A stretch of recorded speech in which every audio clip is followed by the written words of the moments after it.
И вот уже 4 года мы боремся за здоровье дочери. Мы пытаемся ее восстановить, насколько это возможно, насколько это в наших силах. Мы подбираем клиники, мы ищем специалистов, которые могут нам помочь, которые могут вылечить дочь.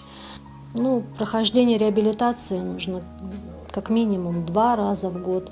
Вообще рекомендуют каждые 3 месяца проходить, но так как цены безумные, какие-то заоблачные цены на реабилитацию, что мы не можем позволить себе. И хотя бы 2 раза в год мы все-таки пытаемся куда-то выезжать.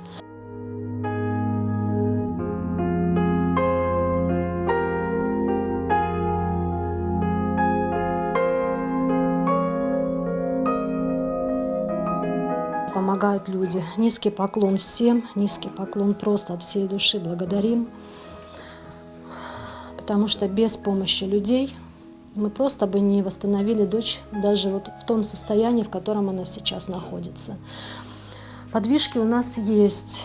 Дочь у нас стала намного эмоциональнее. Все-таки мозг восстанавливается, но не так быстро, как нам хотелось бы. По чуть-чуть, по капельке мы собираем все это восстановление.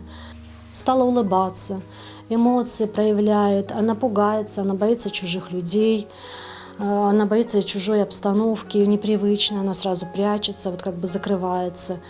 Вот с нами она открытая, она совсем другой человечек, она по-другому себя ведет, она улыбается, она довольная, она очень любит сестричку.